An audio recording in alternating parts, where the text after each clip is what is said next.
हे guys, welcome to my channel. तर आज मी लोणावळ्याला जात आहे। माझी एक फ्रेंड आहे शिवांजली, ती अचानक प्लॅन ठरवली की आपण उद्या लोणावळ्याला जायचं। तर एका रात्रीमध्ये आम्ही हा प्लॅन बनवलो आणि आज आम्ही जातोय सुद्धा लोणावळ्याला। तर पुणेपासून लोणावळा हा 2 तास लागतो लोणावळ्याला जायला। तर आम्ही लोकलनी जात होतो, तर एका पर्सनला 15 रुपीज पडतात तिकीट। आणि त्याच्यानंतर आमची लोकल ट्रेन आली आणि आम्ही आता बसलो त्याच्यामध्ये। फर्स्ट टाइम माझा हा एक्सपिरियन्स होता लोकल ट्रेनमध्ये। थोडं वेगळी फीलिंग येत होती, छान वाटलं। प्लस ट्रेन जर्नीमध्ये कधीच बोर होणार नाही जेव्हा तुमच्यासोबत शिवांजली असेल, कारण ती एवढी बोलती ना की आम्ही पण खूप दिवसांनी भेटलो होतो। तर गप्पा मारत मारत कधी लोणावळा आला समजलंच नाही। तर पुढची जर्नी बघूया आता आपण।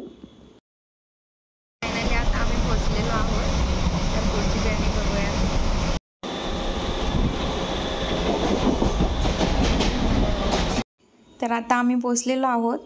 आम्हालाही माहीत नाही की कुठे जायचं आहे, कुठला पॉईंट बघायला जायचं आहे। तर अचानक ठरलेला हा प्लॅन होता आमचा। तर पुढे बघूयात। आता फायनली आम्ही लोणावळ्यामध्ये पोचलेलो आहोत। तर मला पण माहीत नाही कुठं जायचं आहे, आता ह्यांनी कुठं घेऊन जाते तिथे जावं लागते। तर चला।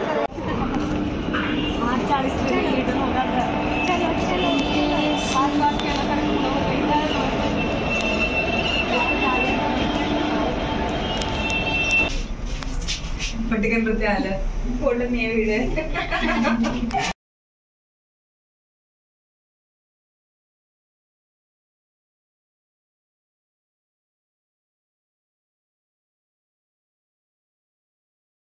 सकाळी आम्ही लवकर आलो होतो, तर नाश्ता केलो नाही। तर इथे रेल्वे स्टेशनवरती बसून आम्ही आता नाश्ता करतोय। इथला रेल्वे स्टेशन एवढं भारी आहे ना, मी कुठेच बघितले नाही। सोलापूरमध्ये पण नाही आणि पुण्यामध्ये पण नाही आहे। किती छान इथं ग्रीनरी वगैरे, गार्डन वगैरे बनवलेत। ही टॉन्ट मारते मला। तर चला आपण आता नाश्ता करूयात। बाय। शिवांजलीने हा मसाला भात आणला होता, तर तो आम्ही खाऊन त्याच्यानंतर डिसाईड केलो की कुठे जायचं पुढे। मग फायनली आम्ही खंडाळा लेकला जायचं डिसाईड केलो आणि मग गेलो तिथे।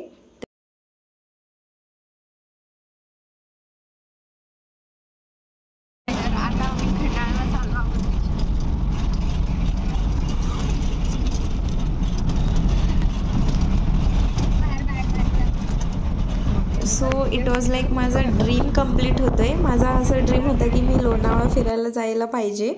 तर मी फर्स्ट टाईम लोणावळ्यामध्ये आले, तर थोडं चांगला एक्सपिरियन्स होता। पण उन्हाळ्यामुळे थोडंसं खास नाही वाटलं। तर मी प्रिफर करेन की तुम्ही पावसाळ्यामध्येच लोणावळा फिरायला यायला पाहिजे। उन्हाळ्यामध्ये थोडंसं तुम्हाला त्रास होईल। सो आपण नेक्स्ट बघू। आता आम्ही खंडाळा लेकला पोहोचलेलो आहोत। तर हा आहे खंडाळा लेक। सो इथे थोडं छान वाटलं की आम्ही लोणावळ्यामध्ये आलो, मस्त वाटलं। आणि हा स्टार्टिंगला थोडा छोटासा धबधबा होता। मग परत इथे आम्ही थोडंसं व्ह्यू एन्जॉय केलो, फोटोज वगैरे क्लिक केलो। मग त्याच्यानंतर ना अजून कुठे जायचं हाच टेन्शन होता आम्हाला, कारण आम्ही काहीच प्लॅनिंग केली नव्हती। मग त्याच्यानंतर आम्ही राजमाची गार्डनला जायचं डिसाईड केलो। मग सो चला तिथे पण जाऊ।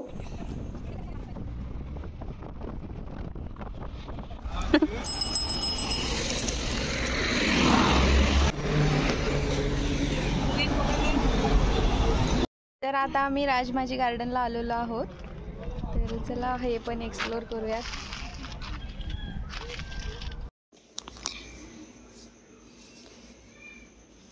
समोर जे डोंगररांगा दिसत आहेत ना, तिथे खूप सारे धबधबे असतात पावसाळ्यामध्ये। सो हे मी रीलमध्ये बघितलं होतं। मला आता नाव आठवत नाही आहे।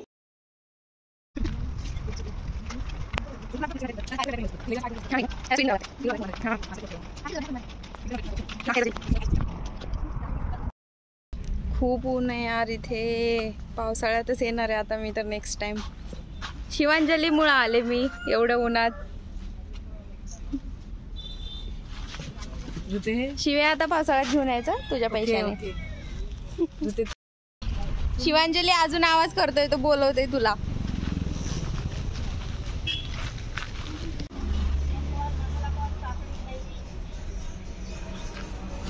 अजून काय आहे का? वन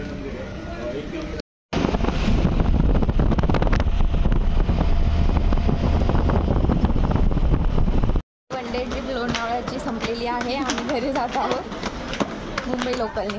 तर चला, तर तुम्हाला माझा आजचा ब्लॉग जर आवडला असेल तर नक्की लाईक करा, शेअर करा आणि सबस्क्राईब करा.